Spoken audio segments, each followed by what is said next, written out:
Tout à l'heure, je disais, en commençant, comment vivre, comment comprendre la miséricorde. Justement, nous souvent pensons à la miséricorde comme quelque chose de passif. On voit toute la misère de l'homme et Dieu qui vient pour le racheter, pour le sauver.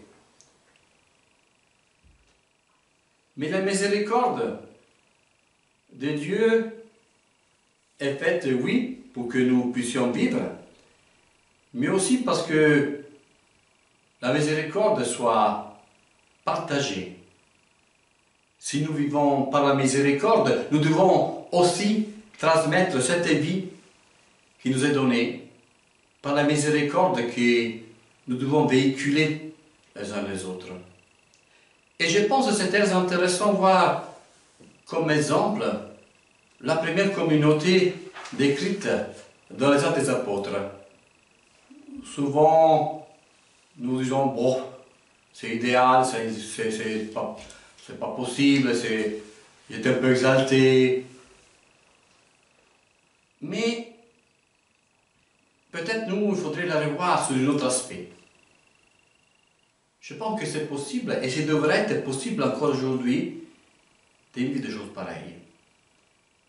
Ce qui permet, ou qui permettait de vivre à la communauté, première communauté chrétienne, cette espèce d'amour, cette espèce de vie, c'est qu'ils avaient dans leur cœur, dans leur tête, dans leur esprit, ils avaient encore présent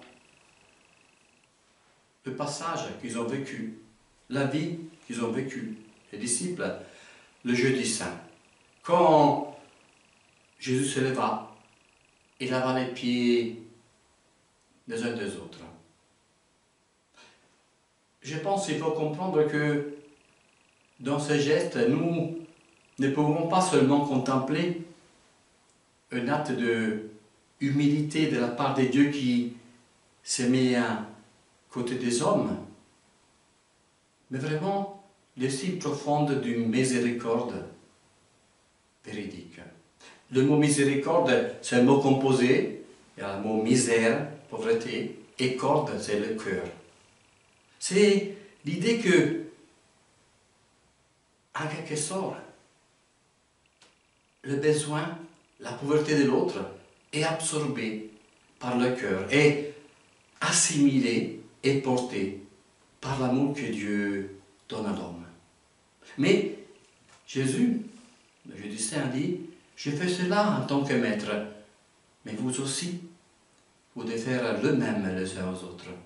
C'est ça qui permet, en quelque sorte, cette réalisation de la première communauté chrétienne. Ils étaient pleins de miséricorde, ils étaient pleins d'amour des autres. Ils avaient compris que Dieu s'était fait proche d'eux, s'était fait compatissant avec eux.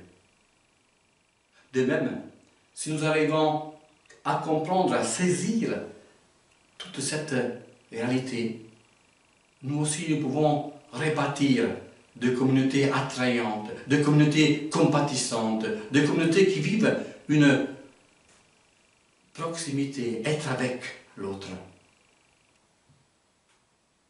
Si nous arrivons les uns les autres à comprendre cet sens profond de la miséricorde, du don de soi, de l'amour de soi, nous passerons de la peur d'être privés de quelque chose, d'être en manque parce qu'on donne, alors on calcule.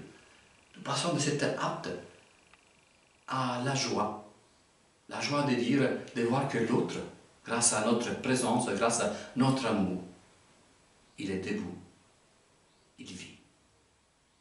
Il serait encore intéressant, peut-être pour mieux comprendre, si vous avez le temps en semaine, de relire le passage dit de l'amour